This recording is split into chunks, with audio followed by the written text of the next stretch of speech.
स्वागतम स्वागतम सुस्वागतम सुस्वागतम सुस्वागतम।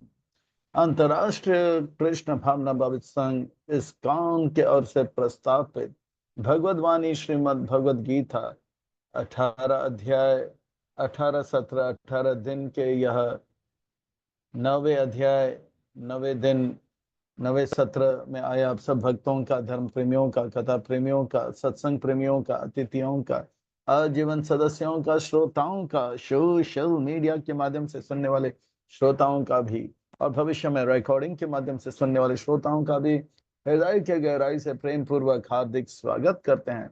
आप सब श्री श्री राधा गिरधारी जी के शुभकामनाएं स्वीकार करें, श्रील प्रभुपाद जी की कृपा प्राप्त करें। कहता है कि जब संसार के लोग हमें चुनते हैं तो हमें संसद में स्थान मिलता है, और भक्तों जब भगवान हमें चुनते हैं तो हमें सत्संग में स्थान मिलता है। इसलिए जो भगवान से करे प्यार वो सत्संग से कैसे करे इनकार, जो प्रभुपाद जी से करे प्यार वो सत्संग से कैसे करे इनकार। भक्तों आज हम आप सब अत्यंत ही भाग्यशाली हैं। श्री श्री राधा गिरिधारी जी के परम अनुकंपा हेतु की कृपा, महिती कृपा से उनके छत्र छाया के अधीन हमें आश्रय प्राप्त हो रहा है, और उनके चरण कमलों में सेवा का अवसर भी प्राप्त हो रहा है। और उन सेवाओं में भी मानव देह में प्राप्त होने वाली जो सर्वोच्च उत्कृष्ट सेवा है वह सत्संग का, श्रवण का, कीर्तन का लाभ हमें मिल रहा है। इसलिए हम उन भगवान श्री श्री राधा गिरधारी जी, ललिता विशाखा, उनके उनके परिकर सहित के पद्मों पर नतमस्तक होकर कोटि कोटि वंदन प्रणाम अर्पण करते हुए संस्था के संस्थापक आचार्य कृष्ण कृपा श्री मूर्ति अभय चरणारविंद भक्ति वेदांत स्वामी श्रील प्रभुपाद जी, इनके चरणारविंद में कोटि कोटि वंदन प्रणाम अर्पण करते हुए गुरुदेव जो कि दयामय है, कृपामय है, करुणामय है, प्रातः स्मरणीय, वंदनीय, पूजनीय है, उनके चरणारविंद में कोटि कोटि वंदन प्रणाम अर्पण करते हुए यहाँ उपस्थित आप सब वैष्णव एवं वैष्णवी भगवत चरण अनुरागी महानुभवी भक्त वृंदों के चरणों में प्रणाम अर्पण करते हुए आज के सत्र की ओर अग्रसर होते हैं। आज के इस कथा को आरंभ करते हैं, प्रसंग को प्रारंभ करते हैं। भगवत वाणी श्रीमद् भगवद गीता बड़ा पावन है, पवित्र है, मंगल है, शुभ है, दिव्य है, आध्यात्मिकता से लबालब भरा हुआ है, भक्ति से रचा पचा हुआ है, हम भक्तों के लिए हितकारक है, कल्याणकारक है, लाभदायक है। क्योंकि श्रीमद् भगवद गीता का अर्थ होता है सुंदर भगवान का गीत। श्रीमद् का अर्थ होता है सुंदर, भगवत का अर्थ होता है भगवान का, गीत का अर्थ होता है गाना। मैं तो कहता हूँ ये सुंदर प्रेम का गीत है। भगवान कृष्ण के हृदय में जो दया है, कृपा है, करुणा है, प्रेम है हम जीव के प्रति, वो उबर उबर के उनके मुखारविंद से, अर्जुन के माध्यम से मानो भगवान कह रहे हैं मैं आप सबसे प्यार करता हूँ, आप मुझसे रूठ कर, अलग होकर कष्ट क्लेश दुख का अनुभव क्यों कर रहे हो। आ घर लौटा जा, आप मेरी बातों को मानो, मैं आपको इतना सुख दूंगा, अपार अनंत सुख दूंगा, जो सुख बढ़ता रहे बढ़ता रहे बढ़ता रहे, उस प्रकार का सुख मैं आपको दूंगा। आप कृपा करके वापस आ जाओ। भगवान का ये प्रेम का संदेश है, आदेश है, उपदेश है। मानो कि अर्जुन के माध्यम से भगवान हम सब एक एक को एक प्रेम का पत्र दे रहे हैं, एक लव लेटर दे रहे हैं, और उसमें बता रहे हैं कि वो हमसे कितना प्रेम करते हैं और हम उनसे अलग रह के कितना दुखी हैं। और भगवान हमें दुखी देख नहीं पाते हैं, और ये पुकार है उनका हृदय का कि हम उनके पास वापस आ जाए। भगवत गीता के पहले अध्याय में हमने देखा कि अर्जुन जो है विचलित है। अर्जुन विचलित इसलिए है क्योंकि अर्जुन बना रहे हैं एक योजना कि वो नहीं लड़ेगा, और भगवान का योजना है कि अर्जुन लड़ेगा। तो भगवान की योजना से अलग होने के कारण अर्जुन विचलित हो जाते हैं। इसी प्रकार से हमारे जीवन में हम देख सकते हैं हम विचलित होते हैं, परेशान होते हैं, इसलिए क्योंकि हम बना रहे हैं कि योजना और वो है भगवान की योजना से अलग, और हम पूरी तरह से विचलित हो जाते हैं, हॉरिबल, टेरिबल और मिजरेबल हो जाता है। लोग बड़े भाव के साथ, चाव के साथ हॉरर मूवी देखते हैं, पर ये हॉरर मूवी जो है देखने की कोई आवश्यकता नहीं। भगवान की योजना से हम एक योजना अलग बना दे, हमारा जीवन बहुत ही हॉरिबल, टेरिबल और मिजरेबल हो जाएगा। तो यह है भगवत ये भगवत गीता का शिक्षा देता है कि किससे हम अपनी योजना को भगवान की योजना से, इतना भयावह हो जाता है जीवन कि हॉरर मूवी भी फीका पड़ जाता है, भी डर जाते हैं, अरे बाप रे। तो अर्जुन भगवत गीता के पहले अध्याय में परेशान है। अर्जुन भगवत गीता के पहले अध्याय में कहता है कि मैं पांडव हूँ। भगवान कहते हैं रुको जरा, आपका असली पहचान मैं बताता हूँ, आप पांडव नहीं, आप क्या हो, आत्मा, मेरे अंश हो। भगवत गीता के पहले अध्याय में अर्जुन कहता है कि वो कौरव जो है उनके दुश्मन है। भगवान कहते हैं कि रुको जरा, भगवत गीता के तीसरे अध्याय में बताता हूँ आपके असली दुश्मन बाहर नहीं अंदर है, काम एश क्रोध एश। भगवत गीता के पहले अध्याय में अर्जुन कहता है कि ये जो पांडव सेना है, नारायणी सेना मेरे अपने हैं। भगवान कहते हैं कि ये जो है पांडव सेना या नारायणी सेना हमारे अपने नहीं, हमारे अपने गुरुजन है इस चौथे अध्याय में, और भगवान है ये पांचवें अध्याय में। जब हमें पता लग जाता है कि हम जीवात्मा है और दुश्मन बाहर नहीं अंदर है, काम क्रोध है, और हमारे अपने गुरु और भगवान है, तो जो जो भगवान का योजना जो है स्पष्ट हो जाता है, और उसी को हमारा जीवन बनाना, तन मन धन से उसमें लग जाना, ये ध्यान योग है, छठा अध्याय। और इस जीवन के भगवान की योजना को सेवा के रूप में प्रेम और प्रेम से करने के लिए यह आर्ट ऑफ लिविंग सातवां अध्याय है। और उसी को प्राप्त करके हमारे मरण को सफल कराना ये आर्ट ऑफ डाइंग है। और आर्ट ऑफ लिविंग और आर्ट ऑफ डाइविंग के बीच में, डाइंग के बीच है आर्ट ऑफ लविंग। ये जो है जीवन जो है प्रेम से कैसे जिए, ये नवा अध्याय है। आइए, ये नवा अध्याय जिसका शीर्षक है राज विद्या योग, बड़ा अद्भुत है, विलक्षण में। इसे और अच्छी तरह से समझने के लिए हम जो है एक भूमिका की ओर चलते हैं। एक छोटा सा बालक है, उनका पिताजी घर आता है, और जैसे ही घंटी बजाता है, दरवाजा खोलते हैं, बोलते हैं, स्वागत करते हैं, आइए आइए आइए। सोफा जो है में बैठने के लिए कहते हैं, और उनके लिए गर्म दूध और पानी लेकर आते हैं। अब बताइए, ये देखकर पिताजी रिझ जाते हैं। ये घर पिताजी का है, ये सोफा पिताजी का है, दूध भी पिताजी का है, ग्लास भी पिताजी का है, पर इनका जो छोटा सा जो क्रिया है कि मुस्कुराते हुए, तो ये जो है क्रिया जिससे पिताजी को आनंद आता है। इसी प्रकार से जब हम बड़े प्रेम से हमारे भगवान परमपिता कृष्ण को पत्ता फूल फल अर्पण करते हैं, तो भगवान बहुत रिझ जाते हैं। और ये प्रेम के लिए भगवान तरसते हैं। भगवान के पास सब कुछ है, पर भगवान हमसे कुछ नहीं चाहते, बस थोड़ा सा प्रेम चाहते हैं, थोड़ा सा प्रेम चाहते हैं। तो वास्तव में ये छोटा सा बालक का ये क्रिया से भगवान पिता को जितना आनंद होता है, इसी प्रकार से हमारे थोड़ा सा समर्पण के भाव से जो है भगवान को बहुत आनंद का अनुभव होता है। आइए इस अध्याय को और अच्छी तरह से समझने के लिए और आत्म संग्रह करने के लिए इस अध्याय को भाग 1, 2, 3, 4 में विभाजित करते हैं। भाग 1 में हम देखेंगे इस प्रकार से यह जो ज्ञान है बड़ा श्रेष्ठ है, उसका वर्णन आएगा। और भाग 2 में किस प्रकार से अश्रद्धालु को श्रद्धालु बनाने के लिए भगवान अपने ऐश्वर्य का प्रकट करते हैं, उसका वर्णन आएगा। भाग 3 में देवी देवताओं के उपासक, कुछ विराटवादियों का उपासक इत्यादि का वर्णन आएगा। और भक्ति का खूब गुणगान भाग 4 में आएगा। निष्कर्ष और प्रश्न उत्तर के प्रस्थान करेंगे। बड़ा अद्भुत है, विलक्षण में अलौकिक है ये अध्याय। आइए और विलंब न करते हुए इसके प्रस्थान करते हैं, इसका आनंद लेते हैं, रसपान करते हैं। श्री भगवान वाच, व्यास मुनि फिर से कहते हैं श्री भगवान वाच। श्री भगवान वाच यानी कि सुंदर महत्वपूर्ण व्यक्ति कह रहे हैं, यानी कि सुंदर महत्वपूर्ण बातें बताएंगे। श्री भगवान वाच, श्री का अर्थ होता है सुंदर, भगवान का अर्थ होता है महत्वपूर्ण व्यक्ति, वाच का अर्थ होता है कह रहे हैं, कुछ सुंदर महत्वपूर्ण बात कह रहे हैं। तो हमें बड़े ध्यान से सुनना चाहिए, एक एक वाक्य नहीं, एक एक शब्द नहीं, एक एक अक्षर ध्यान से सुनना चाहिए, हमारे जीवन को सुंदर और महत्वपूर्ण बनाएगा। इदं तु ते गुह्यतमं प्रवक्ष्यामि अनुसूयवे, ज्ञान विज्ञान सहितं यज्ञात्वा मोक्षसे अशुभम्। ये जो ज्ञान में दे रहा हूं, इदम, अब जो पवित्र ज्ञान में दे रहा हूं, ये गुह्यतमम है। प्रभुपाद जी अपने 9वें अध्याय के पहले श्लोक के तात्पर्य में लिखते हैं, अध्याय नंबर 2 और 3 में गुह्य बातें बताएं कि हम शरीर नहीं, हम आत्मा है।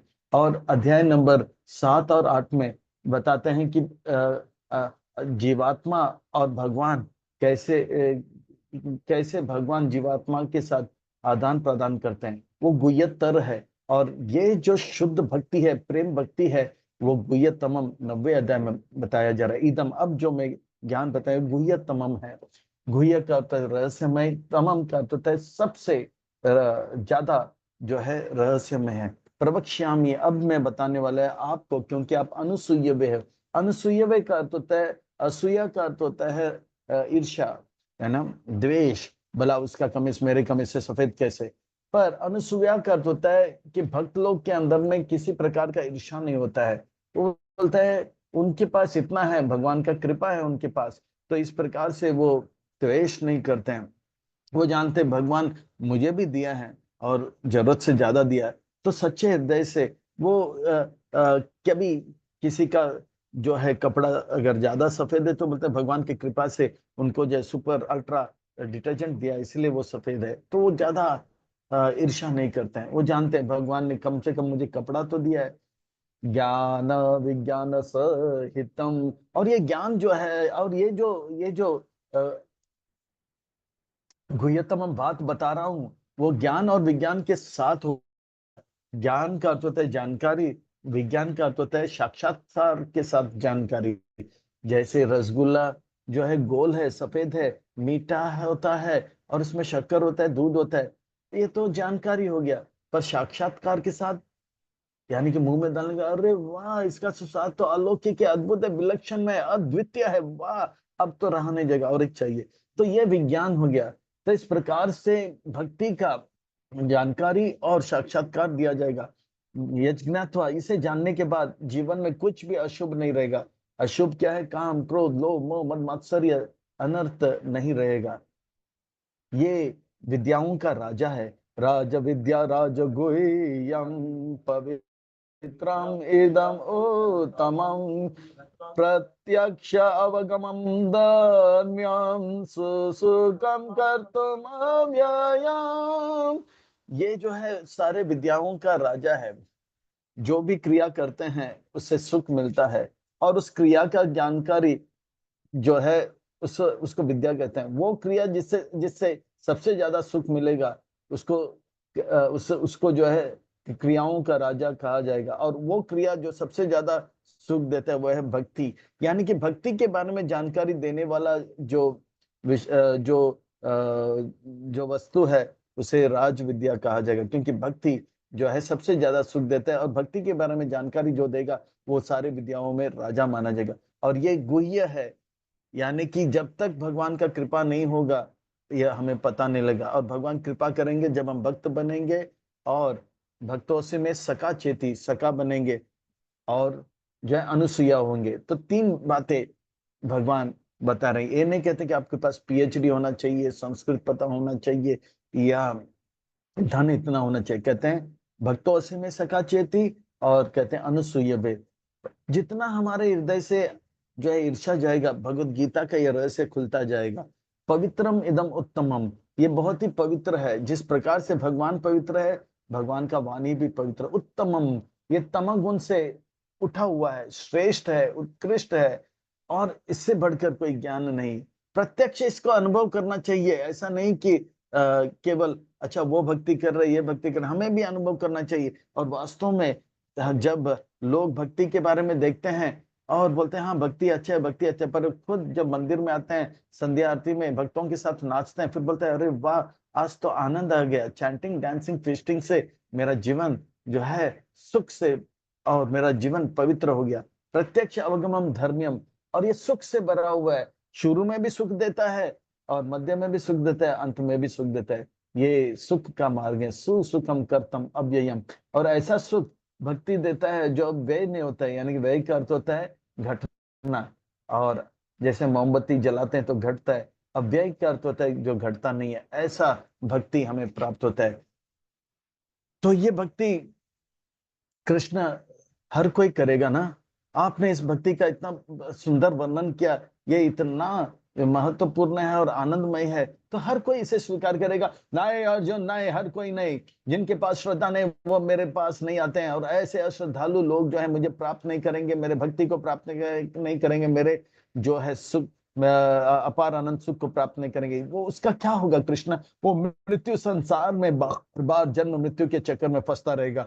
अश्रद्धाना पुरुषा धर्म सस्य परम तपा अप्राप्य माम निवर्तन्ते मृत्यु संसार वर्तमनि। जो अश्रद्धालु होते हैं वो कभी इस भक्ति को मार्ग को स्वीकार नहीं करते हैं, और इसीलिए वो जो है परम सुख तो नहीं, दुख को प्राप्त करके जन्म मृत्यु के चक्कर में। तो कृष्ण ऐसा कुछ बात बताइए जिससे कि अश्रद्धालु श्रद्धालु होंगे।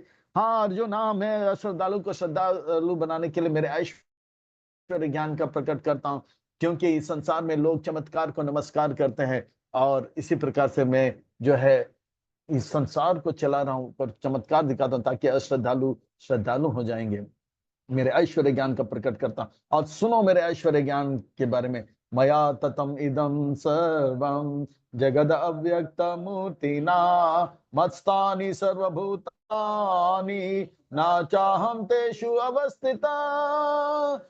मैं गोलोक वृंदावन में निवास करता हूँ, और गोलोक वृंदावन में मैं अपने षड ऐश्वर्य को प्रकट करता हूँ, माधुर्य को प्रकट करता हूँ। सच्चिदानंद विग्रह स्वरूप में मैं बांसुरी इत्यादि बजाकर अपने भक्तों के साथ गोपियों के साथ आनंद का अनुभव करता हूँ, और मेरे शरीर से जो तेज नीले रंग का आता है वो पूरे सृष्टि में छा जाता है, और ये निराकार निर्विशेष ब्रह्म ज्योति जो है पूरे सृष्टि में जाता है, और हर संसार के हर जीव जो है इस ब्रह्म ज्योति में है। और दूसरे शब्दों में ये ब्रह्म ज्योति मुझसे अलग नहीं है, तो सब कुछ मेरे अंदर है, पर मैं उनके अंदर नहीं हूं। तो इस प्रकार से केवल भगवान कह सकते हैं कि सब कुछ मेरे अंदर है। हम भी कह सकते हैं हमारे अंदर जो है खून है, हड्डी है, बैक्टीरिया है, वायरस है, पर हाथी वाती तो हमारे अंदर नहीं है। तो भगवान के अंदर सब कुछ है, ये भगवान कह सकते हैं, और कोई माई का लाल या माई का लाली नहीं कह सकता, बोले वो कितना भी मोटा हो। नाचामत्स्तानि भूतानि पश्यामि योगम ऐश्वरम भूत भृन्न न च भूतस्थो मम आत्मा भूत भावना।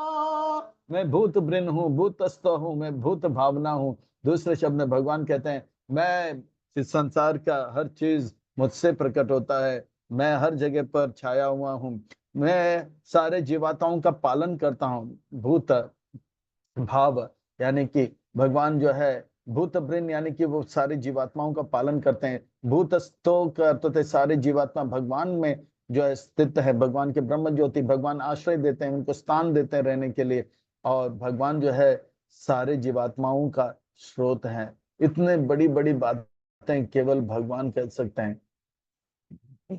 तो भगवान हर चीज को प्रकट तो करते हैं, और हर चीज को जो है रहने का स्थान भी देते हैं।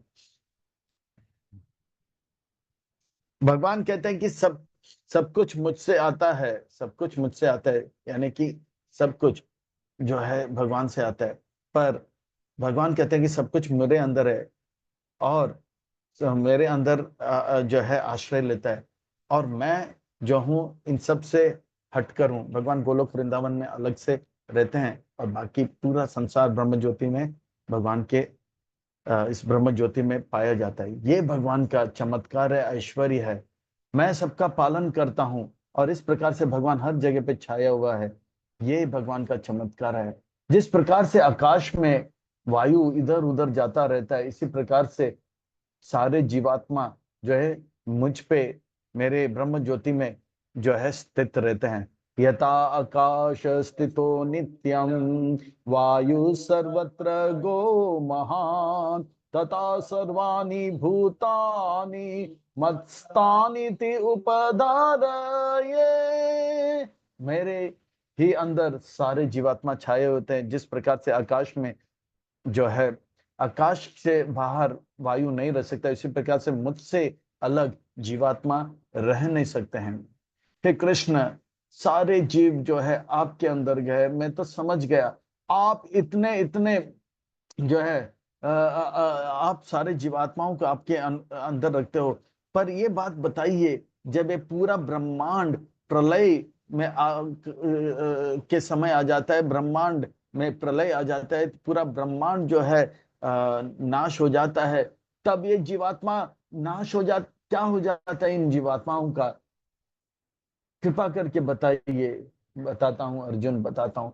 श्लोक नंबर 7, 8, 9 में बताते हैं। जैसे भगवत गीता के 8वें अध्याय में ब्रह्मा जी के एक दिन में क्या होता है बताते हैं, पर अब बताएंगे। ब्रह्मा जी के 100 साल जब होता है, जब प्रलय आ जाता है, तो पूरा ब्रह्मांड जो है महाविष्णु के अंदर जाता है, और उसके अंदर जितने भी जीवात्मा है जो भगवत धाम नहीं गए, वो सब महाविष्णु के अंदर आ जाता है। और महाविष्णु जब दूसरा सांस छोड़ते हैं, तो वापस सारा ब्रह्मांड आ जाता है, और सारे जीवात्मा फिर से अपने अपने कर्मों के अनुसार ब्रह्मांड में स्थान और शरीर प्राप्त करते हैं। ये अंदर बाहर होता रहता है जब तक वो गोलोक वृंदावन नहीं जाते हैं। ये है हमारे जीवन की कहानी। कुछ लोग बड़े शब्दों का अलंकृत करके गीत गाते हैं और कहते हैं, जिंदगी और कुछ भी नहीं, तेरी मेरी कहानी है। नहीं नहीं नहीं, कहानी यह है कि जब तक हम भगवत धाम नहीं जाएंगे, अंदर बार जाते रहेंगे।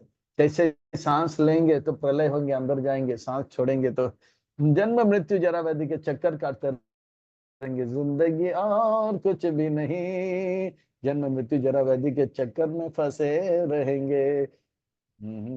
ये प्यार का नगमा तो हमें इस चक्कर से निकल जाना है। सर्वभूतानि कौन्तेया प्रकृतिम यान्ति मामिकाम, कल्पशय पुनस्तानि कल्पादो विसृजामि हम। जब कल्प का क्षय होता है, प्रलय आता है, तो सारे मेरे अंदर आते हैं, फिर कल्प फिर से प्रकट होता है, तो वापस ब्रह्मांड में स्थान प्राप्त करते हैं। ये अंदर बार चलता रहता है। प्राकृतिम स्वाम अवस्थाभ्य विसृजामि पुनः पुनः, भूतग्राममिमं कृष्णं अवसं प्राकृतिर्वसत्।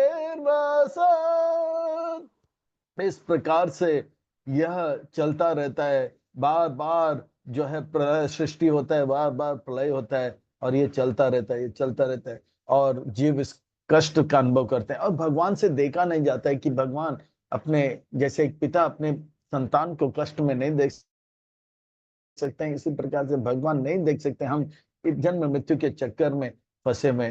पुनरपि जननम पुनरपि मननम पुनरपि जननी जठरि शयनम, यह संसारे बहु दुस्तारे कृपया पाहे पारे मुरारे। हे कृष्ण, आप ब्रह्मांड बनाते हो और ब्रह्मांड को पालन करते हो और प्रलय भी करते हो, इतने बड़े बड़े काम करते हो। इस संसार में जो भी कार्य करते हैं, चाहे पैसे कमाते हैं, पढ़ाई करते हैं, या कुछ भी करते हैं, वो बंधन में फंस जाते हैं। और आप भी आप भी इतने बड़े बड़े कार्य करते हो, तो आप भी कर्म बंधन में फंसोगे, है ना? नहीं अर्जुन नहीं, मैं फिर से कह रहा हूं कि कर्म बंधन का कारण नहीं, कर्म के फल के प्रति आसक्ति जो है कर्म बंधन का कारण होता है। मैं कर्म करता हूं सबके हित के लिए, और इससे मेरा कोई आसक्ति नहीं कि ये जीवात्मा यहाँ पे रहेगा, मेहनत करेगा, मुझे कुछ पैसा मिलेगा। नहीं, मैं सबके हित के लिए करता हूँ। तो कर्म बंधन का कारण नहीं, कर्म फल के प्रति आसक्ति या नकारात्मक अहित इच्छाएं, ये कर्म बंधन का कारण। मेरे अंदर किसी के प्रति अहित का इच्छा नहीं है, और कोई आसक्ति नहीं कि इन जीवात्माओं से मैं से लाभ लूं। मुझे इनसे कोई, मैं तो उनका हित चाहता हूँ। इस संसार में लोग मतलबी होते हैं। जब तक मतलब रहता है तो पूछते हैं, काम होता है तो पूछते हैं कैसे हो आप, और जब काम हो जाता है तो कौन हो आप, ऐसे बोलते हैं। मैं ऐसा नहीं, मैं हमेशा सबका हित चाहता हूँ। ना चा इसलिए मैं कर्म बंधन में नहीं फंसता हूँ। ना चा माम तानि कर्माणि निबद्धन्ति धनंजया, उदासीन वदासीन आसक्तम तेषु कर्मसु। मैं उदासीन होता हूँ, मैं तो सबका हित चाहता हूँ, मैं किसी किसी चीज पे आसक्त नहीं हूँ। हे कृष्ण, आप कैसे उदासीन हो? मैं सबके ऊपर नजर रखता हूँ। अगर कोई अच्छा करता है तो मैं उनको जो है प्रकृति के द्वारा लाभ देता हूँ। कोई बुरा कहता है तो मेरे मन में विचार रहते हैं वो कब सुधरेंगे, मैं किसी के में किसी के, जिस प्रकार से फूल को सूंघने के लिए नाक को फूल के अंदर नहीं डालना पड़ता है, हल्का सा सांस लेने से महक आता है, इसी प्रकार से मैं पूरे सृष्टि के ऊपर, ब्रह्मांड के ऊपर नजर रखता हूँ। और मैं हर एक को ये नहीं कहता कि आप ये मत करो, वो करो, ये करो, नहीं, मैं केवल सृष्टि के ऊपर नजर डालता हूँ और पूरा सृष्टि चलता रहता है। मय्या अध्यक्षेण प्रकृति सूयते सचराचरं हेतु नानेन कौन्तेय जगद परिवर्तते। जितने भी चर अचर है इस संसार में, वो सब के ऊपर जो है ये प्रकृति जो है इसके ऊपर मैं नजर डालता हूं और प्रकृति अपने आप कार्य करता है। जिस प्रकार से प्राइम मिनिस्टर आदेश देता है, मिनिस्टर इत्यादि काम करते रहते हैं, तो भगवान इसी प्रकार से जो है इस सृष्टि के ऊपर नजर डालते हैं। सारे चर अचर जो है ये प्रकृति के अनुगत अपना अपना कार्य करते रहते हैं। भगवान किसी के बीच में आक्षेप नहीं करते। अगर हाँ कोई भगवान से प्रेम करने लग जाते हैं तो भगवान उनका खास ख्याल रखेंगे। हे कृष्ण, इस संसार में जो है अलग अलग प्रकार के लोग हैं। आप जो है अनेक अनेक जो है अनेक अनेक ब्रह्मांड बनाते हो, और ये ब्रह्मांड जो है महाविष्णु के द्वारा बनाया जाता है, और महाविष्णु आपके अंश है। आपसे बलराम आते हैं, बलराम से पहला चतुर्व्यूह नारायण, फिर शंकर, फिर दूसरा चतुर्व्यूह नारायण, फिर महाविष्णु आते हैं। फिर भी लोग जो है आपको महाविष्णु से भी छोटा मानते हैं, और आपको एक साधारण मनुष्य मानते हैं और महाविष्णु को बड़ा मानते हैं। ऐसा क्यों कृष्ण? बहुत सुंदर प्रश्न है। तो भगवान कहते हैं ये क्योंकि वो लोग मूढ़ हैं। अवजानान्ति मां मूढ़ा मानुषं तनुम् आश्रिता परम भाव जानन्तो मम भूत महेश्वरम। अवजानान्ति मां मूढ़ा, वो मुझे नहीं जानते हैं, ये मूढ़ लोग हैं, बेवकूफ लोग हैं। वो सोचते हैं कि मैं मनुष्य जैसा हूँ, और महाविष्णु के पास 4 हाथ है, शंख गदा पद्म धारण करते हैं, और इनके पास 2 हाथ है। वो मेरे परम भाव को नहीं जानता हूं कि मैं सबका हितैषी हूँ। वो नहीं जानते मेरा ज्ञान क्या है, मेरा बल क्या है, और वो नहीं जानते हैं सारे जीवात्मा के मैं महा ईश्वर हूँ। वो इस बात से अवज्ञ है, वो इस बात को जानते हैं, ये मूढ़ है। ऐसे लोगों का क्या होगा कृष्ण? ऐसे लोग जो भी करेंगे वो सब विफल होगा।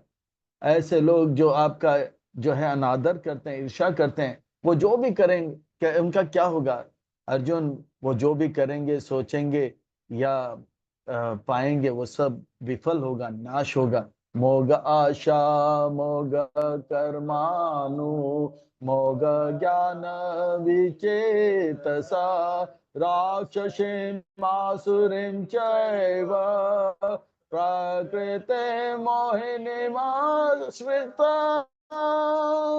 ये जो है वो जो भी मोग आशा, वो जो भी इच्छा करेंगे हम होंगे कामयाब, वो कभी कामयाब नहीं होंगे। वो जो भी कर्म करेंगे, पैसा कमाएंगे या पीएचडी करेंगे, वो पैसा नाश हो जाए, वो ज्ञान भी नाश हो जाएगा।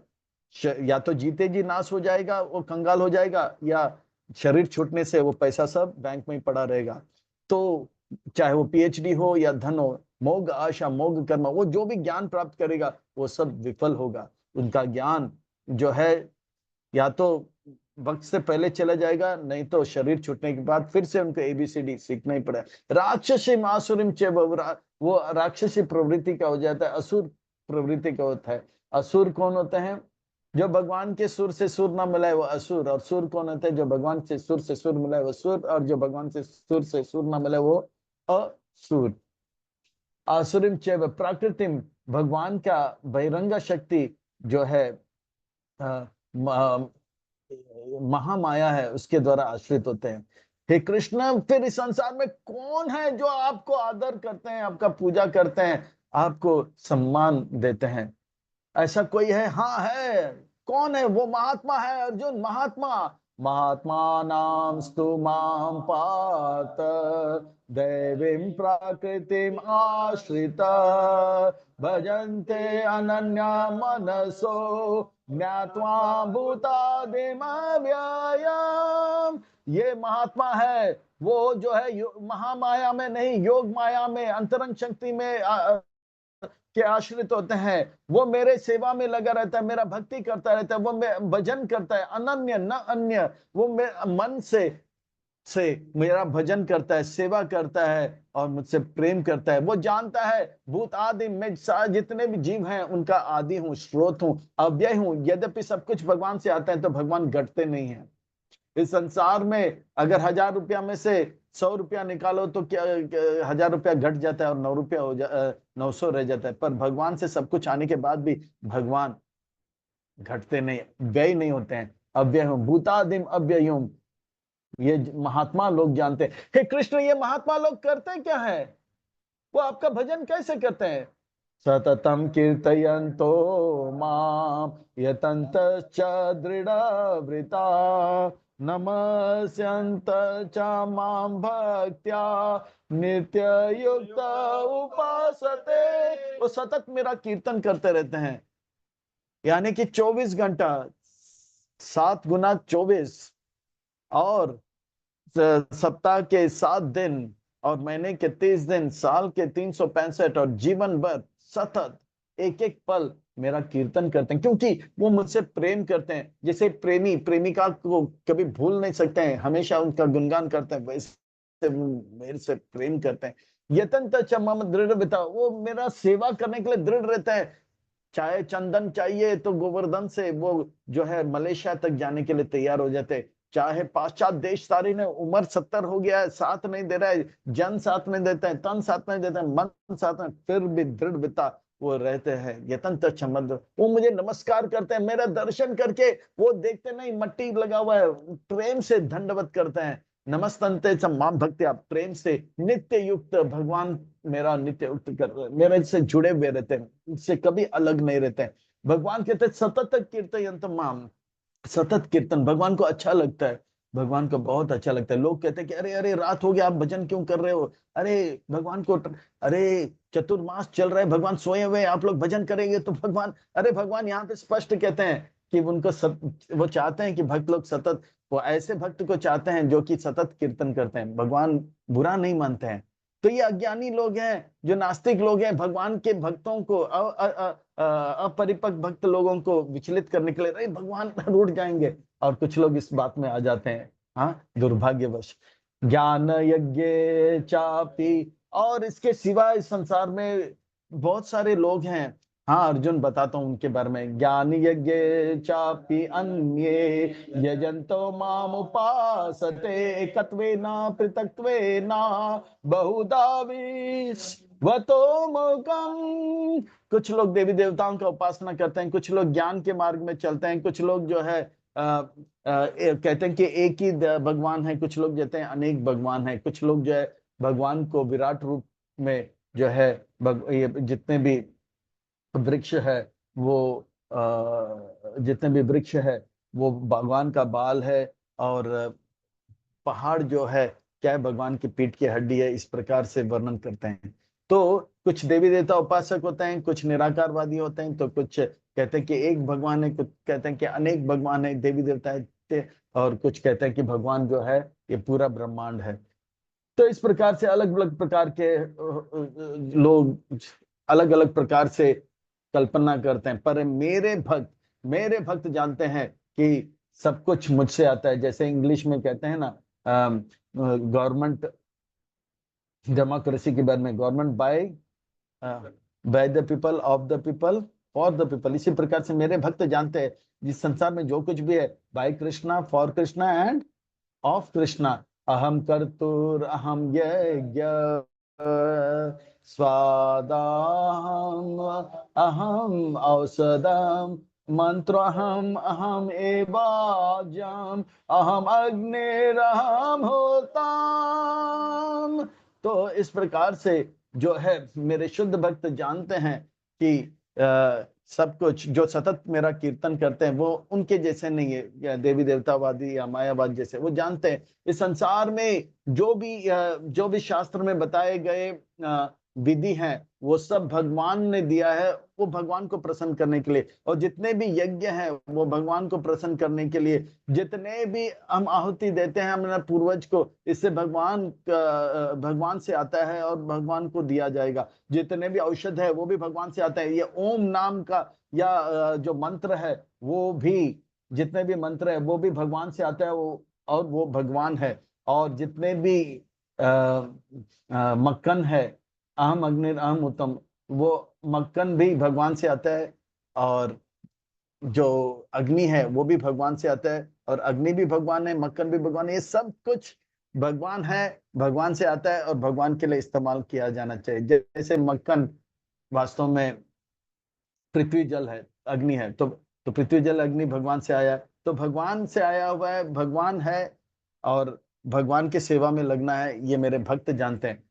पिताहम अस्य जगतो माता दाता पितामहा, वेद्यम पवित्रम ओंकार ऋक्षमायजुरेव सा। जिस प्रकार से पिता अपने संतान का हित चाहता है, इसी प्रकार से भगवान जीव का हित चाहता है। जैसे माता अपने बच्चे का पालन करता है, वैसे भगवान सारे जीव का पालन करते हैं। जैसे पिता माँ अपने पोतों का हित चाहते हैं, यानी कि हमेशा भला चाहते हैं, इसी प्रकार से भगवान इस प्रकार से पिता माता और पिता के रूप में सारे जीव का जो है के देखभाल करते हैं। वेदयम पवित्रम और इस प्रकार से मेरे शुद्ध भक्त जानते हैं कि मैं पवित्र हूं। और ये ओमकार जो है भगवान से आता है, वो भी पवित्र है। ये वेद जो है, चाहे ऋग्वेद हो, सामवेद हो, यजुर्वेद हो, वो सब भगवान से आता है। ये मेरे शुद्ध भक्त जानते हैं। और मेरे शुद्ध भक्त जानते हैं भगवान को पाना जो है हमारा जीवन का लक्ष्य है, क्योंकि वो भगवान हमारा पालन करता है, वो हमारा स्वामी है। हम जो कुछ भी करते हैं उनके साक्षी है। गतिर्भर्ता प्रभु साक्षी, निवासा शरणं सुहेत, प्रभाव प्रलय स्थानम निधनम बीजमव्ययम्। वो जानते हैं कि जब हम सारे भगवान को पाना हमारा जीवन का लक्ष्य है। भगवान हमारा पालन करते हैं, वो स्वामी है, हमारे हितैषी हैं। और वो हमें जो है आश्रय देते हैं। और भगवान का धाम प्राप्त करना ये सबसे बड़ा, सबसे श्रेष्ठ आश्रय है। और भगवान हर चीज के स्रोत हैं और सब चीज का आश्रय है। भगवान हर चीज के बीज भी है, बीज प्रदा पिता भी है। भगवान से ही रोशनी आता है, भगवान से ही गर्मी आता है, भगवान से ही वर्षा आता है, भगवान से ही जो है सब कुछ आता है। तपामि अहम अहम वर्षम, निगृह्णामि उत्सृजामि च, अमृतम चैव मृत्युश्च सदा सचाहम अर्जुन। अर्जुन, चाहे वो अमृत हो वो भी भगवान से भगवान से आता है, या मृत्यु वो भी भगवान से आता है। मृत्यु हम सर्वस्व, गर्मी हो, ठंड हो, वर्षा हो, सब कुछ मुझसे आता है। चाहे वो चेतन तत्व हो वो भी भगवान से आता है, जड़ तत्व है वो भी भगवान से आता है। सब कुछ अर्जुन मुझसे आता है। और मेरे भक्त ये सब जानते हैं, अहम सर्वस्व प्रभु त्रिविद्या। पर जो मेरे भक्ति नहीं करते हैं, वो वेद शास्त्र पढ़कर देवी देवता का उपासक करते हैं, और ये लोग जो है बहुत व्रत उपवास तपस्या करने के बाद स्वर्ग जाते हैं, उनका क्या होगा कृष्ण? त्रिविद्या माम सोम पापूत पाप, यज्ञेरिष्ट्वा स्वर्गतिं पार्थयन्ते, ते पुण्यम असाध्य सुरेंद्र लोकाम, अश्नान्ति दिव्यम दिवि देव भोगान। वो लोग जो मेरे भक्त नहीं बनते, गुरु धारण नहीं करते हैं, और गुरु से ज्ञान प्राप्त करके कृष्ण के प्रेममय सेवा में नहीं लगते हैं, वो शास्त्र के और जाते हैं सुख प्राप्त करने के लिए, और वह शास्त्र के मीठे बातों में फंस जाते हैं और स्वर्ग को प्राप्त करने में लग जाते हैं। वो वेद को पढ़ते हैं और तपस्या करके स्वर्ग को प्राप्त करते हैं और स्वर्ग में जाके जो है सुरेंद्र लोकम, स्वर्ग में जाके स्वर्ग में जाते हैं और लंबे समय तक वहां पर रहते हैं, अप्सराओं के साथ और गंधर्वों के साथ रहते हैं।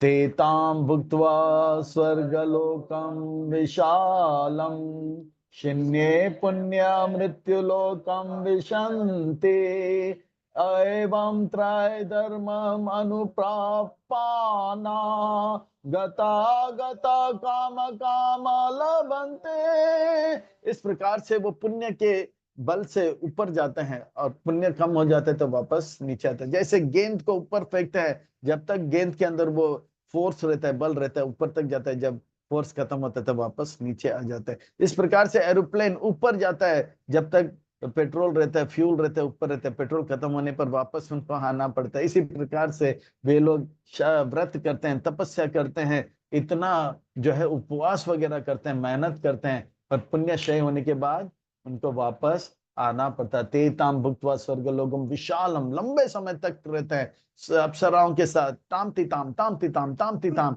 और गंधर्व के गीत सुनते हैं, पर वापस उनको आना पड़ता है। हे कृष्ण, ये कुछ ठीक नहीं लगता है।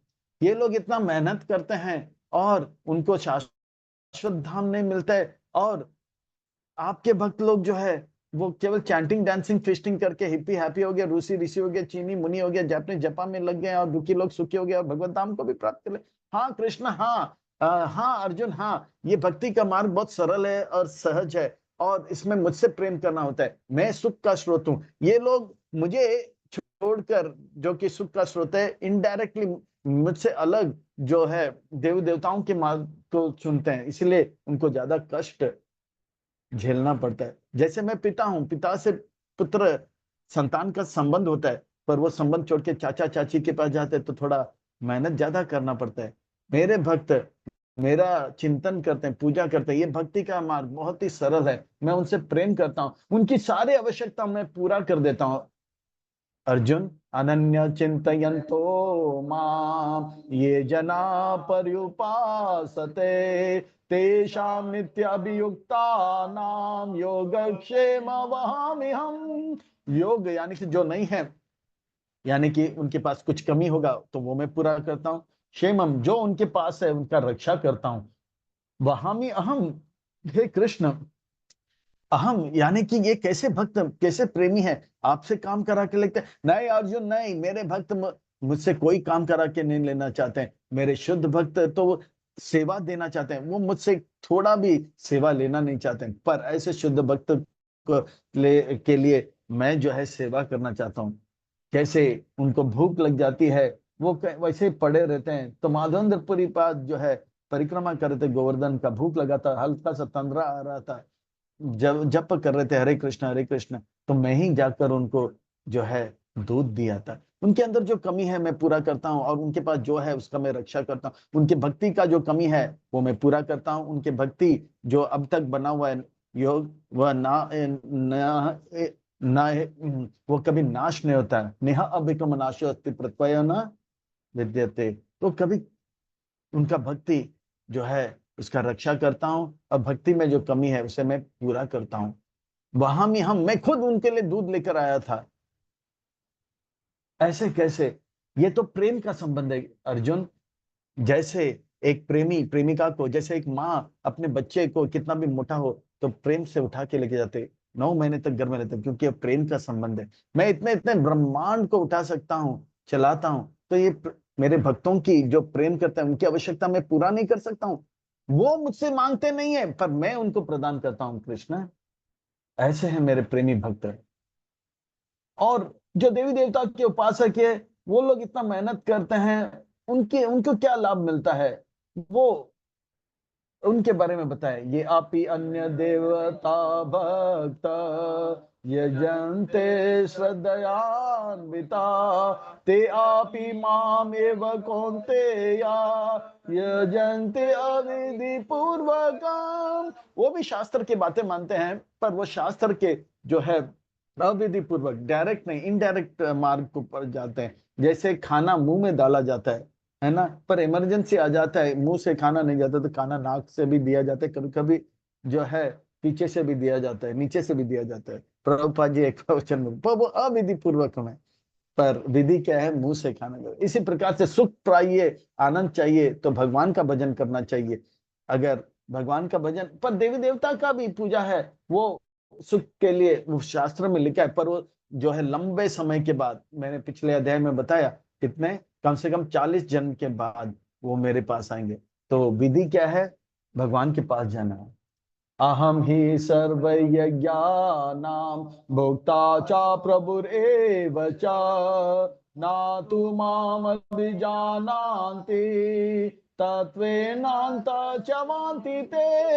ये देवी देवताओं के उपासक जो है क्यों आपके पास नहीं आते हैं? वो इसलिए अर्जुन, क्योंकि वो ये सच्चाई जानते नहीं कि मैं हर चीज का स्रोत हूँ, मैं सारे यज्ञ का स्रोत हूँ, मैं सब परम भोक्ता हूँ। ये जानकारी ना होने के कारण वो देवी देवताओं के पास जाते हैं, और इसका परिणाम यह है कि उनका पतन हो जाता है, स्वर्ग से भी पतन हो जाता है। ये जरा सा नाइंसाफी है कृष्ण।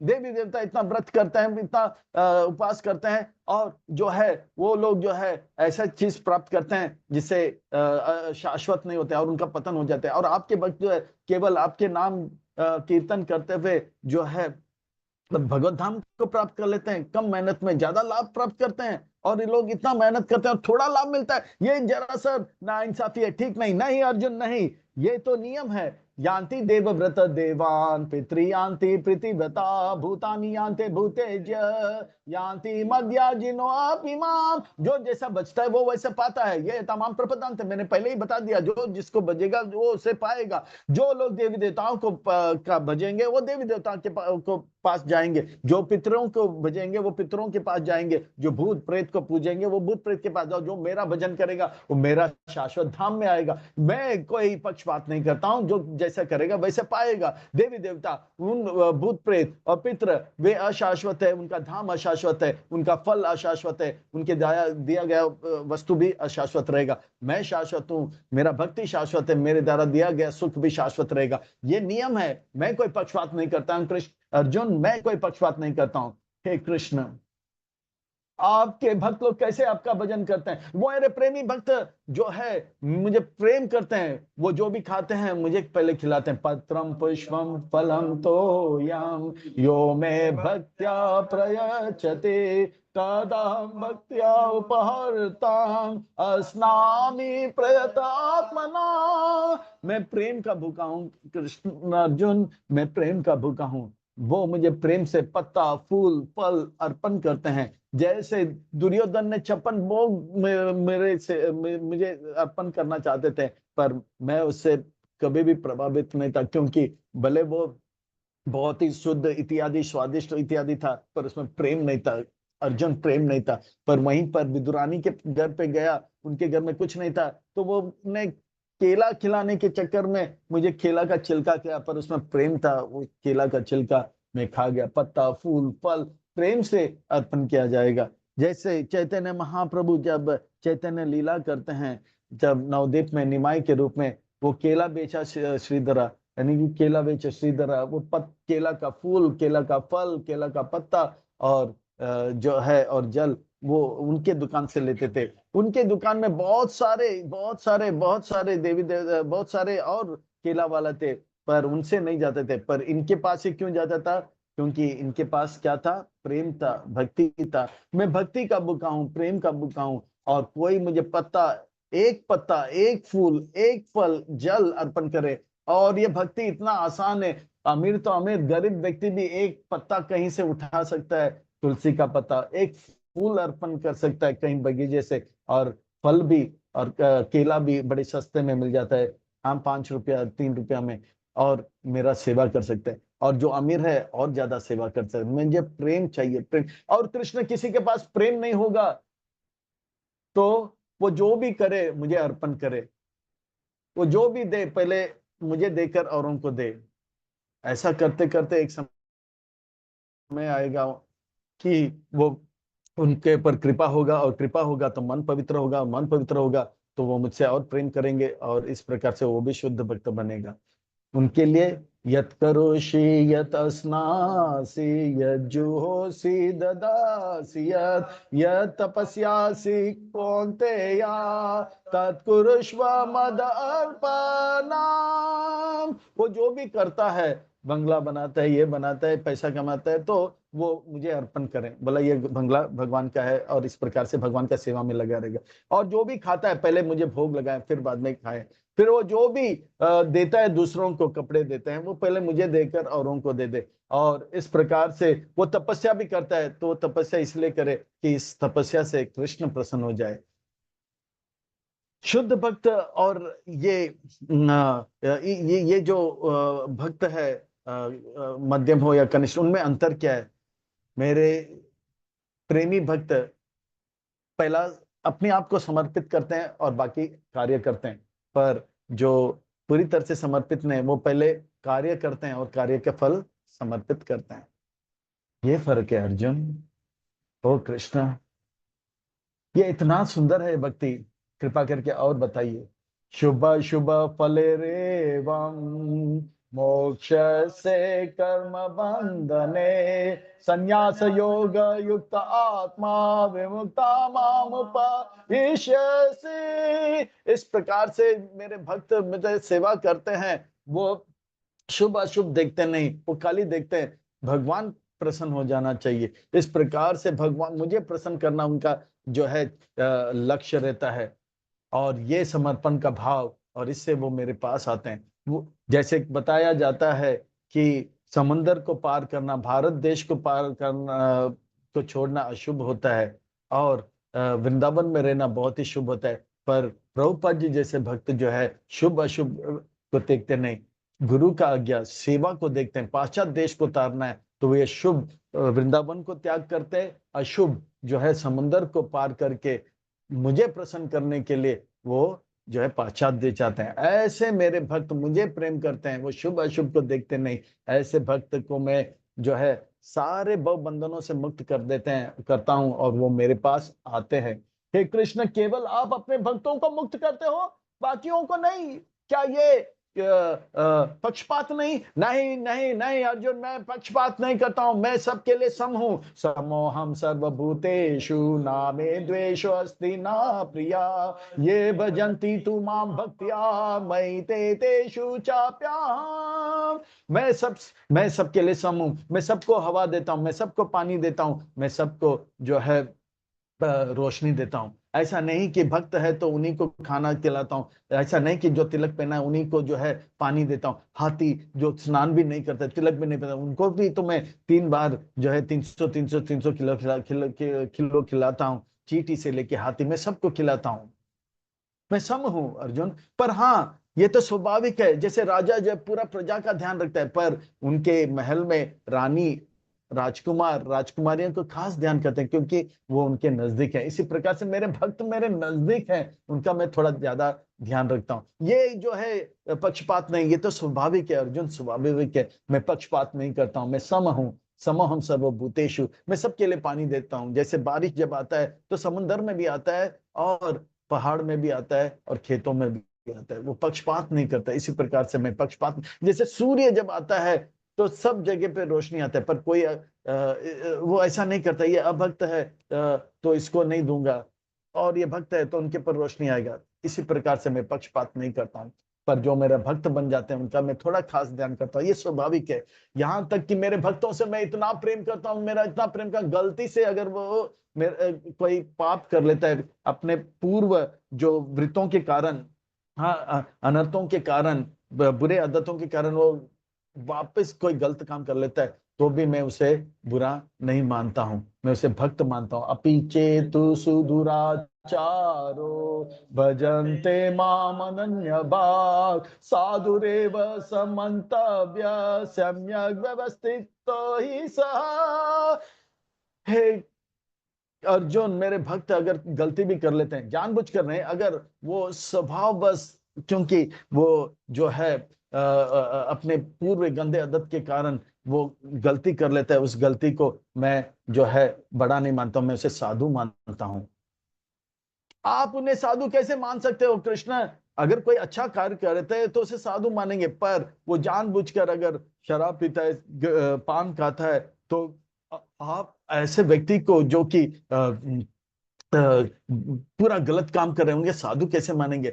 नहीं अर्जुन, नहीं, उनमें और बाकी जो है गंदे लोगों में अंतर यह है कि ये गलती करेगा और वो पछताएगा। नहीं नहीं नहीं, मुझसे बड़ा पापी अपराधी कोई और नहीं है। मैं जो है भक्त तो बन गया, पर फिर भी मैं अभी सिगरेट फूक रहा हूं। नहीं नहीं नहीं, वो सिगरेट फूक के जो है उस वेग को रोक नहीं पाता है। सिगरेट फूकता है पर वो पश्चाताप के साथ उसे लेता है, और जब वो कार्य हो जाता है और पछताता है, और उस पश्चाताप के अग्नि में वो उसके बहुत सारे पाप कट जाते हैं, और उसका जो प्रवृत्ति है पाप करने का वो भी कट जाता है। और धीरे धीरे धीरे वो जो है वो पाप करना छोड़ देता है और मुझसे और ज्यादा प्रेम करने लग जाता है। वो उसका पश्चाताप जो है उससे वो जो है अनर्थ नष्ट हो जाता है, और फिर से वो मुझे और ज्यादा प्रेम करने लग जाता है। वो कहता है, अहो अहो, मैं सबसे बड़ा पापी हूँ, हाँ, मौसम पतित ना पाए बिहार। और वो जो है और तीव्रता से भक्ति में लग जाता है। इसीलिए अपि चेतु सुदुराचारो भजते माम अनन्य भक्त, वो फिर से मेरे भक्ति में और तीव्रता से लग जाता है। साधु रे बस मंतव्य सम्यक व्यवस्थित तो ही सहा, इसीलिए वो साधु करके मैं उसे मानता हूं, उसे साधु करके मानना चाहिए।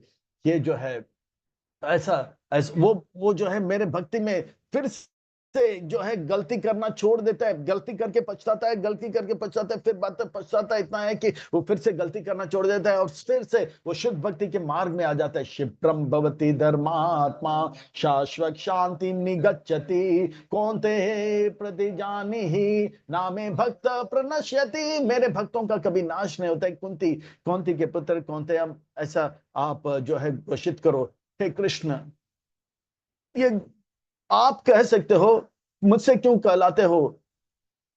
क्योंकि अर्जुन, ये भगवत गीता का ज्ञान जो है कुरुक्षेत्र के युद्ध के बाद होगा, और लोग कहेंगे भगवान कहते हैं कुछ और उसे पूरा नहीं करते। भगवान ने कहा कि वो जो है इस युद्ध में जो अस्त्र शस्त्र उतराएंगे नहीं, पर मैं जो है 10वें दिन भीष्म पितामह के ऊपर रथ का पहिया लेकर जाऊंगा, और लोग बोलेंगे इन्होंने अपने कहे हुए बात तोड़ दिया। पर सबको पता है अगर कृष्ण के भक्त कुछ कहेंगे तो वो भक्त जो कहेगा उसे सत्य करते ही रहेंगे, करते ही रहेंगे, करते ही रहेंगे। इसलिए आप घोषित करो, हाँ, आप घोषित करो। भगवान के भक्त अगर कहते हैं सत्यम विदातुम निज भृत्य भाषितम, भगवान के भक्त अगर कुछ कहते हैं तो उसे सत्य करते ही रहेंगे, करते ही रहेंगे, करते ही रहेंगे। अगर मैं इस प्रकार से घोषित करूंगा तो क्या होगा? कैसे मैं इसे घोषित करूं? आप जो है बड़े बड़े ढोलक लेके जाओ, भोंपू लेकर जाओ, और चौराहे में खड़े हो जाओ और घोषित करो, कृष्ण कृष्ण के भक्त का कभी नाश नहीं होगा, कृष्ण के भक्त का नाश नहीं होगा, कौन थे प्रतिजानी नाम है भक्त। तो इसका परिणाम क्या होगा? सब लोग सुनेंगे और सबके चरणों में दंडवत प्रणाम करेंगे, भक्ति को स्वीकार करेंगे। आप जो है हमारे गुरु हो, आप हमें भक्ति बताइए, भक्ति के मार्ग बताइए। इस प्रकार से सब आपको गुरु करके स्वीकार करेंगे। तो इस प्रकार से आप इसका घोषणा करो, फिर क्यों प्रतिजानी ही नामे भक्त प्रणश्यति। ये बात जो है इतनी बड़ी बात कहते हैं कि हमें इसे अच्छी तरह से समझ लेना चाहिए। अगर कृष्ण के भक्त कहेंगे कि 16 माला जप करो, 4 नियम पालन करो, इस्कॉन छोड़ो मत, अगर अंत समय आएगा, वैकुंठ से फ्लाइट आएगा, अगर नहीं आया तो मैं लेकर जाऊंगा, तो ये सत्य है, सत्य है, सत्य है। तो हम भक्तों को जो है 16 माला जप, 4 नियम पालन, और क्या है, इस्कॉन को छोड़ना नहीं। प्रभुपाद जी कहते हैं अगर वैकुंठ से फ्लाइट आएगा, अगर नहीं आया तो प्रभुपाद जी आएंगे, हमें लेकर जाएंगे। ये सत्य है, सत्य है, सत्य है। इसलिए हमें ईमानदारी के साथ अब से लेके शरीर छोड़ने तक इस भक्ति के मार्ग में लग जाना चाहिए। माम ही पात व्यपाश्रिता येषु पापयोनिय स्त्रियो वैश्य तथा शूद्र ते अपि यान्ति परां गतिम्। ये भक्ति का मार्ग इतना सरल है, इतना सुलभ है। अरे बच्चे तो बच्चे, बाप रे बाप, हर कोई कर सकता है। स्त्री, जो शूद्र, वैश्य, जो लोग के बाद बुद्धि कम है, वो भी बड़े प्रेम से कुंती महारानी जैसे, वो सबरी जैसे स्त्री जो है भक्ति कर ले। वैश्य जो होते हैं, शूद्र चमार लोग भी भक्ति कर सकते हैं। बड़े आसान है ये भक्ति। ये भक्ति के मार्ग बड़ा सरल है, सहज है, सुलभ है, इस मार्ग में लग जाओ और सबको लगाओ अर्जुन, ये पवित्र मार्ग है। और आपका क्या कहना अर्जुन, आप तो एक क्षत्रिय नहीं, आप तो राजा ने राज ऋषि हो, तो आपका क्या कहना? अगर स्त्री वैश्य भी इसका लाभ ले सकते तो आप कितना लाभ ले सकते हो? अरे स्त्री वैश्य तो छोड़ो, असुर जो माँ के गर्भ में, प्रहलाद ने भी इसका लाभ लिया है। ध्रुव महाराज ने जवानी बचपन में लाभ लिया, पांडव आप लोग जवानी में ले रहे हो, भीष्म पितामह बुढ़ापा में, अंत समय में ले रहा है। ये भक्ति बड़ा सरल है, हर कोई ले सकता है। और आप तो वैश्य नहीं, शूद्र नहीं, आपका क्या कहना? किं पुनर्ब्रह्मणा पुण्या भक्ता राजर्षय तथा अनित्यमासुकं लोकमिमं प्राप्य भजस्व माम। तो आप तो क्या है, आप स्त्री ने, वैश्य ने, शूद्र ने, उनसे भी बढ़कर ऋषि ने, आप राज ऋषि हो, आपका क्या कहना? तो लग जाओ इस मार्ग में, भक्ति करो। हे कृष्ण, भक्ति कैसे किया जाता है? ये मन मुझे दे दो अर्जुन, ये मन मुझे दे दो। मन मना भव मद भक्तो मद्याजी माम नमस्कुरु मामेव शेषि युक्तेवम् आत्मानामत परायणा। मन से भक्ति करो, मन से। जैसे राजा के अनेक सारे नौकर चाकर हैं, सिपाही हैं, पर वो लोग पैसे के लिए नौकरी करते हैं, ना कि राजा के हित के लिए। पर ऐसे भी सेवक बन जाओ जो कि पैसे के लिए नहीं, राजा के हित के लिए। इसी प्रकार से मेरा भजन इसलिए मत करो कि हमको जो है धन मिलेगा, नाम मिलेगा, इसीलिए प्रेम करो कि भगवान को अच्छा लगेगा। मुझे मन दो, अगर मेरा भक्त बनो और मेरा पूजा करो और नमस्कार करो। नमस्कार करने से चमत्कार हो जाएगा, और चमत्कार को देखेंगे तो पूजा करेंगे, पूजा करेंगे तो और अच्छा भक्ति करेंगे, और मन स्वाभाविक लग जाएगा। ये मन मुझे दे दो अर्जुन, ये मन मुझे दे दो। इस संसार में लोग मुझे मन नहीं देते हैं, तन देते हैं और धन देते हैं, पर मन मुझे नहीं देते हैं। मैं कहता हूं मन मुझे दे दो, क्योंकि ये मन को मन मेरा है। हम पृथ्वी जल अग्नि वायु आकाश मन, ये सब मुझसे आया, ये मन मेरा है। ये मुझे दे दो तो मैं इसे अच्छी तरह से संभालूंगा। और मन आप और किसी को दोगे तो रोओगे, पछताओगे, और तो होगे। ये शीशा हो या दिल हो, आके टूट जाता है, रूठ जाता है। ये मन जो है, जो भगवान को दिया, वो आज तक प्रसन्न है, और ये मन किसी और को दिया, वो रोया है और पछता है। तू और किसी की हो कैसे हो गई? हम भक्तों के पास जो है, कभी कभी लोग आते हैं, बोलते हैं स्वामी जी, गुरु जी, प्रभु जी, बोलो क्या हो गया जी? मैं बहुत ही दुखी हूँ। क्यों? मैंने दिल उसको दिया और वो दिल किसी और को दे दिया। अरे मैंने पहले ही बताया ना, भगवान ने कि मन दिल किसी और को मत दो, देखा ना? फिर बाद में वो लोग गाते हैं, शीशा हो या दिल हो, आखिर टूट जाता है। जैसे कांच जो होता है बहुत फ्रजाइल होता है ना, कोमल होता है, तो लिखा जाता है हैंडल विथ केयर। इसी प्रकार से दिल बहुत ही फ्रजाइल होता है, ये जो है मेरे सिवा, भगवान के सिवा कोई और हैंडल नहीं कर सकता है। इसलिए मन भगवान को दो, चाहे भारत हो या विदेशी हो। हम अगर हम मन किसी और को देंगे भारत में, तो वो लोग को यही गाना पड़ेगा, ये दिल ऐसा किसी ने मेरा तोड़ा, मानुस बना के छोड़ा, एक भले मानुस को अमानुस बना के छोड़ा, दिल ऐसा किसी ने मेरा तोड़ा, बर्बादी की और ऐसा मोड़ा। भला मानुस को अमानुस बना, वो बेचारा अच्छा मानुस था, वो मानुस यानी कि 4 नियम का पालन कर रहा था, और किसी को दिल दे दिया, और उन्होंने जो है दिल उनको परवाह नहीं किया, किसी और से उन्होंने दिल कर दिया, तो ये बेचारा भला मानुस से अमानुस बन गया, शराब पीने लगा, व्यभिचार करने लगा और चारों नियम तोड़कर अमानुस बन गया। इसीलिए भगवान कहते हैं हम सबके हित के लिए मन मुझे दे दो, यानी कि कृष्ण को दो।